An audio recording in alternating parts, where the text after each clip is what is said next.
భక్తి శ్రద్ధలతో మొక్కు తీర్చుకుందామని గుడికి వెళ్తే ఇలాంటి పరిస్థితి వచ్చిందేంటి స్వామి?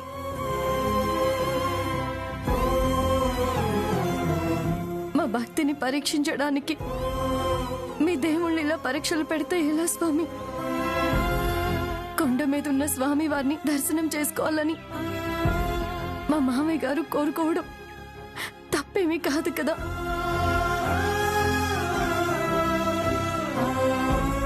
కొండెక్కేందుకు ఆయన ఆరోగ్యం సహకరించదని తెలిసి కూడా ఆయన కొండెక్కారు అంటే ఇంతకంటే ఆయన భక్తికి నిదర్శనం ఏం కావాలి స్వామి?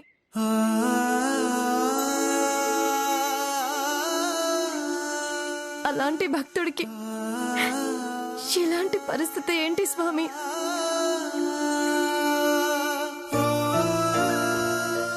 డాక్టర్లు కూడా ఇప్పుడు ఏ విషయమో చెప్పలేమని చెప్తున్నారు.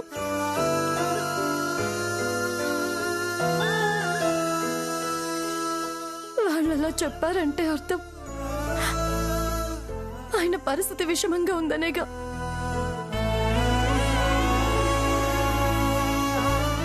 ఆయనకేదైనా జరిగిరాంది జరిగితే ఇంటికి పెద్ద దిక్కులేక మేమందరం అనాథలం అయిపోతాం స్వామి.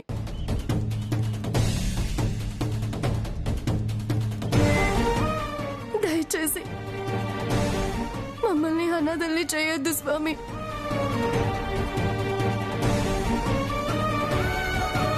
మా మామయ్య గారిని ఈ గండం నుంచి గట్టెక్కించు స్వామి, గట్టెక్కించు.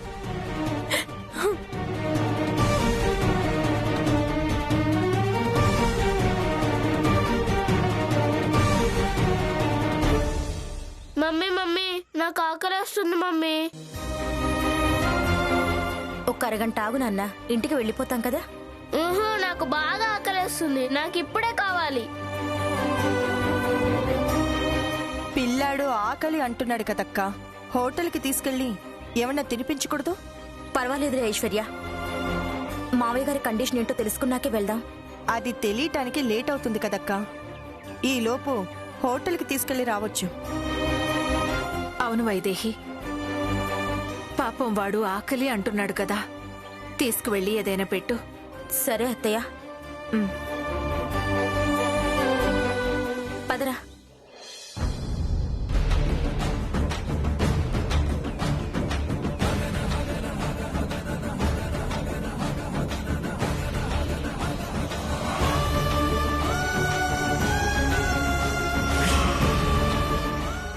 అమ్మయ్యా, ఇక్కడ ఎవ్వరూ లేరు.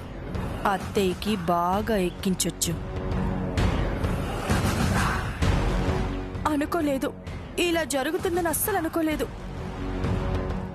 మీరంటే శ్యామాకి గౌరవం లేకుండా పోతుందని కానీ, మీరంటే శ్యామాకి లెక్క లేకుండా పోతుందని కానీ అస్సలు అనుకోలేదు. శ్యామ వల్ల మావయ్య గారికి ఈ పరిస్థితి వస్తుందని అస్సలు కలలో కూడా అనుకోలేదు. చక్కగా ఆరోగ్యంగా ఉండే మనిషిని ఇలా ఐసీయూలో ఉండే కర్మ పట్టించింది శ్యామ.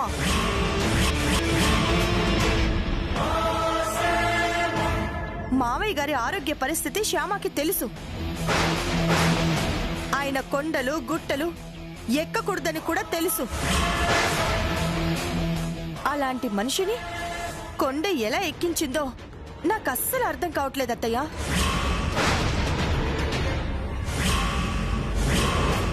పైగా మీరు వద్దని కూడా చెప్పారు. మావయ్య గారు కొండలెక్కటానికి వీల్లేదని ఇంటి దగ్గరే చెప్పారు. అయినా కూడా మావయ్య గారిని కొండ మీదకి తీసుకెళ్ళిందంటే శ్యామ మీ పసుపు కుంకుమలతో ఆడుకోవాలనుకుంటుందా ఏంటి?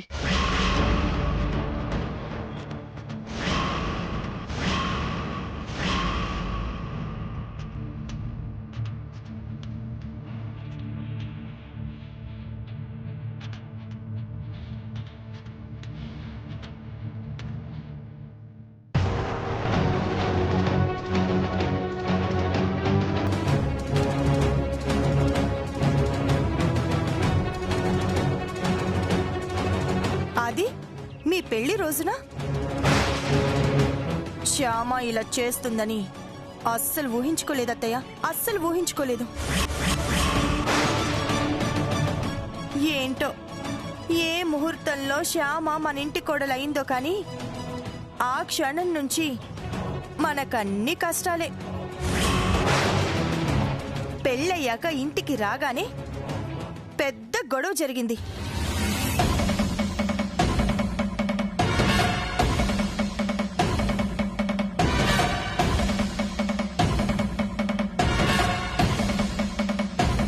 ఆ రోజు నుంచి ఈ రోజు వరకు శ్యామ మిమ్మల్ని ఎంత బాధ పెట్టిందో, ఎన్నిసార్లు మీకు కోపం తెప్పించిందో మీరే గుర్తు తెచ్చుకోండి అత్తయ్య. అలాంటి బాధలు ఎన్ని పెట్టినా, అలా ఎన్నిసార్లు మీకు కోపం తెప్పించినా సహించొచ్చు అత్తయ్య. తర్వాత తనని క్షమించొచ్చు కూడా. కానీ ఆడదానికి అత్యంత విలువైన పసుపు కుంకాలతో ఆడుకోవాలని చూస్తే ఎలా భరిస్తారత్తయ్యా?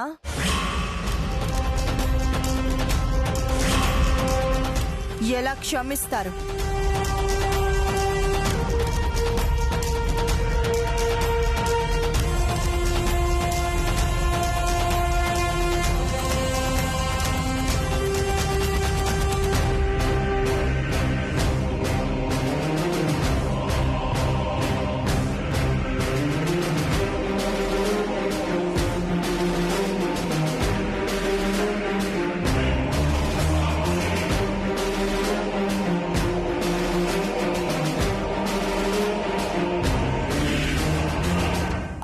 డాక్టర్ గారు, మా మావయ్య గారికి ఇప్పుడు ఎలా ఉంది? బ్లడ్ ఎక్కించే వరకు ఏమీ చెప్పలేం మేడం.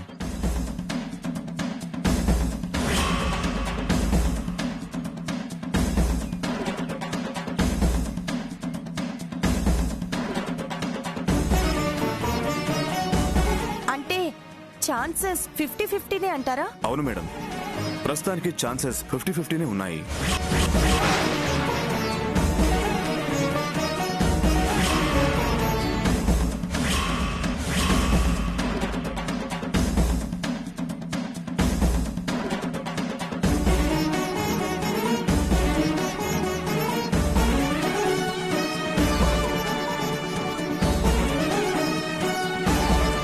విన్నారా అత్తయ్య? 50-50 ఛాన్సెస్ ఉన్నాయంట.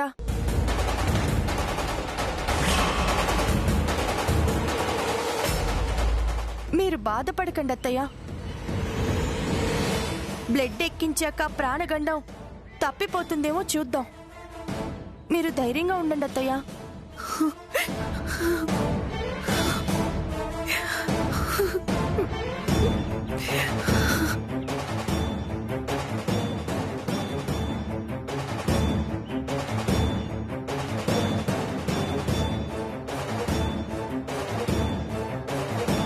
అత్తయ్య, అదిగో శ్యామ వస్తోంది.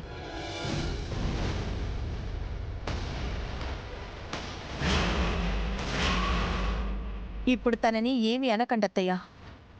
ఇంటికి వెళ్ళాక మాట్లాడదాం. నేను ఎంత వద్దని చెప్పినా కూడా మీ బాధ మీ చేత మాట్లాడిస్తుందనుకోండి, శ్యామాని దులిపేయాలని మీకు అనిపిస్తుందనుకోండి, అయినా కూడా కొంచెం కంట్రోల్గా ఉండండి అత్తయ్య, ప్లీజ్.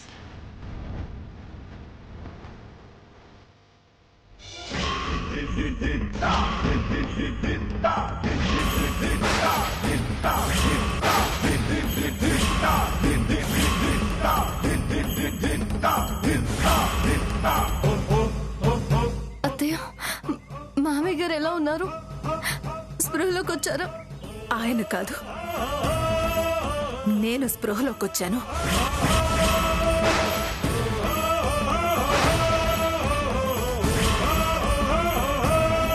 నా పసుపు కుంకుమలతో నువ్వు ఆడుకుంటున్నావు అని స్పృహలోకి నేను వచ్చాను.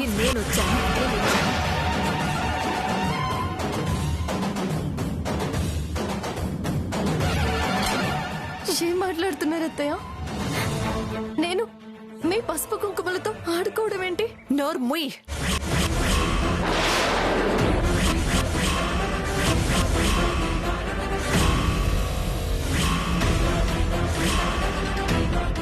చేయాల్సిందంతా చేసి ఏమీ తెలియని నంగనాచిలా మాట్లాడుతున్నావా?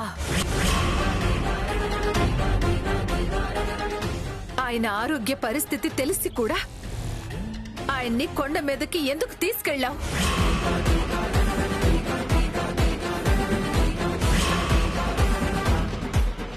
మావయ్య గారిని కొండ మీదకి నేను తీసుకువెళ్ళలేదు అత్తయ్య. మరి నేను తీసుకువెళ్ళానా? ఎవరు తీసుకువెళ్లారో తెలియదు గాని నేను మాత్రం తీసుకువెళ్ళలేదు అత్తయ్య. వద్దు, ఇంకా అబద్ధాలు చెప్పొద్దు.